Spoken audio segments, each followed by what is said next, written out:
everyone, this is Mark with Bindus Manufacturing. Today we're going to go over how to wire the Taco HAFC 201 controller that comes with the heat pump helper for use with solo boilers and combi boilers. There's a screwdriver that comes with the package, and this is actually going to allow us to do everything we need to do with the controller. Begin by removing the cover by loosening the screws on the top and the bottom and sliding it right off. Let's go over a few things on the board real quick. You'll notice the thermostat block up on top. The only connection we'll be using here is the connection labeled W, so go ahead and loosen up that terminal for now. Then on the aquastat block, you'll see this freeze protection and a water coil connection. We'll be using all of those, so go ahead and loosen those up. And there is a jumper in place on the water coil side. For now, we're going to remove that jumper. But don't lose that. Put that off to the side in case at some time in the future you'd like to use a time delay on the blower instead of the thermostat delay. On the bottom block here we have the air handler block. We'll be using the C, the R, and the GL terminals. Now there's also a jumper in place between the GL and the GH. We're going to leave that jumper in place.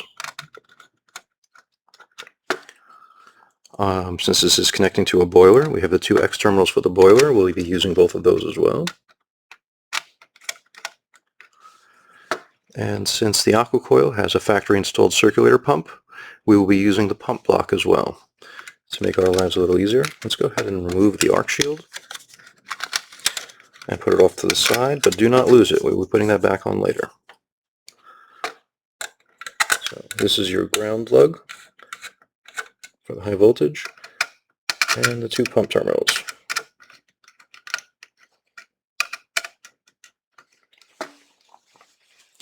Now it's important to note that the control board is driven by the 24 volts it's going to receive from the R, and the pump will receive 230 volts, but these are dry contacts. It doesn't go anywhere else on the controller.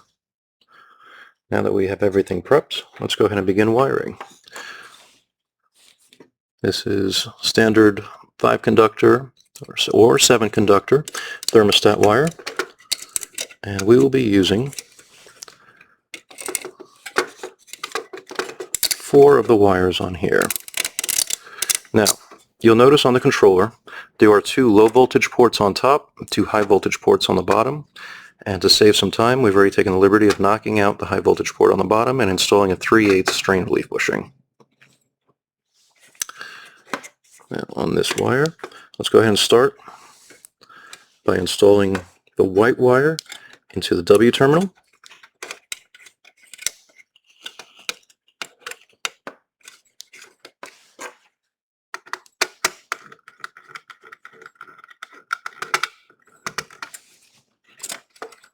Now this white wire is going to be connected to the W coming off of the wall thermostat, as well as the W coming back from the condensing unit.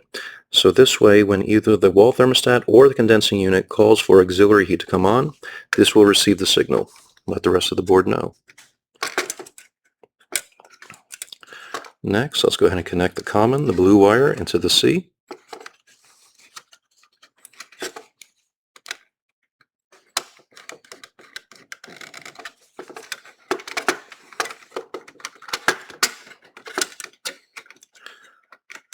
The red for 24 volt power into the R.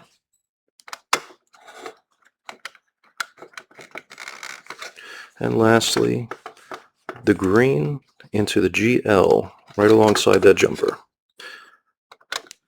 And that's what's going to allow us to turn the blower on and off in the air handler.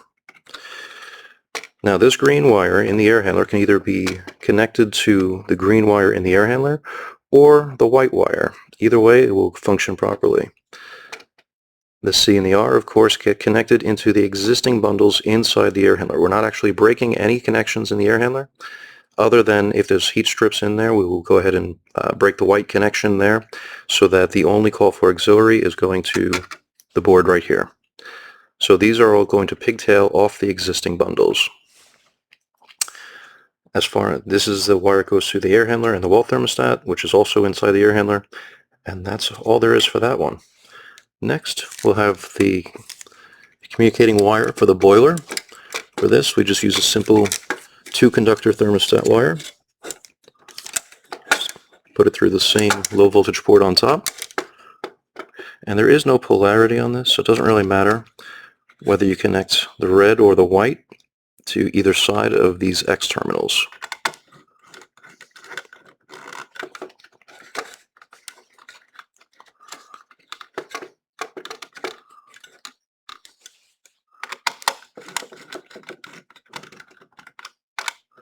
Now, this wire is the one that runs back to the boiler. It'll either connect to the TT connections of the boiler, or if the boiler has a separate thermostat block, it'll connect to the R and the W. Not the common. Next, we have the wires coming off the freestat and the aquastat that come with the kit. And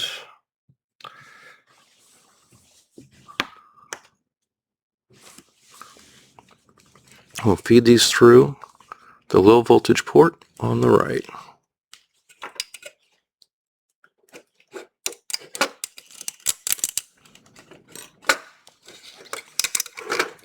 Now, there is no polarity on these wires, so it doesn't matter which goes into which side again, but it is important to get the colors right.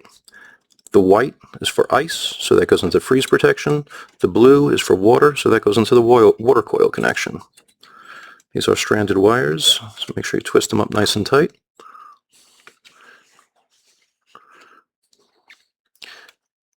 If there are any copper strays that connect the two sides, this function will not work properly.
Okay, we now have both the stats connected.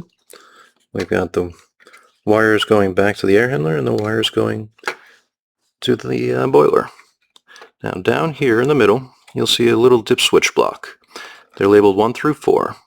1 and 2 are used only when you're using a time delay for the blower. We're not using those, so those will remain off. And you'll see it's labeled on the bottom. It also has labels for what each switch does right on the board.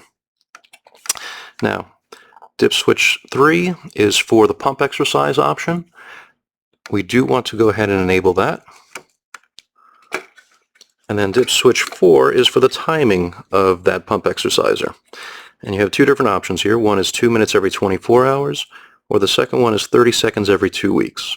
Since this is a boiler, we don't have to worry about stagnation. We're going to go ahead and select 30 seconds every 2 weeks. So we'll turn dip switch 4 on as well. So ultimately we'll have dip switches 1 and 2 off, 3 and 4 are on. And now the low voltage wiring is complete. Next, we'll go ahead and install the high voltage wiring for controlling the pump.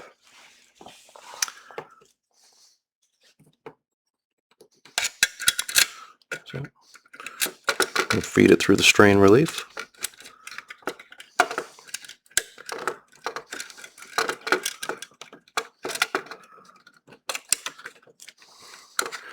And connect the ground wire first, because that usually is what fights us the most.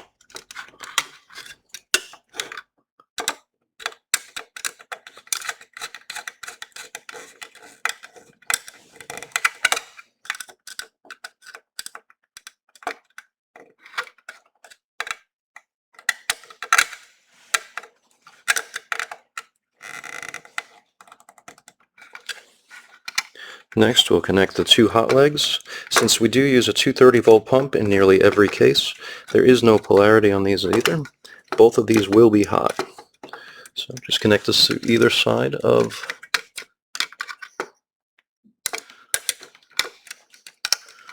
pump terminals.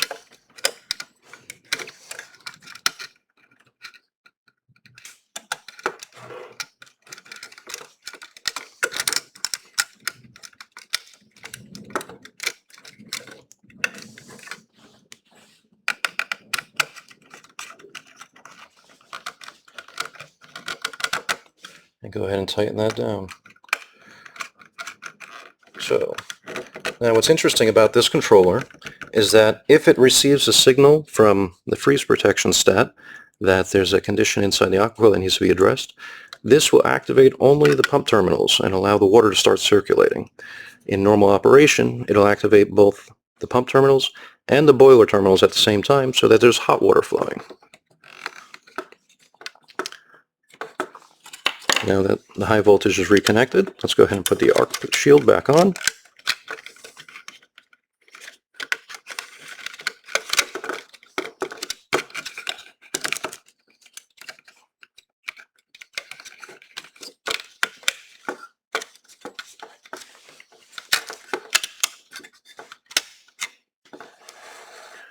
And we now have a fully wired controller for the heat pump helper when it's used in conjunction with a solo boiler or a combi boiler.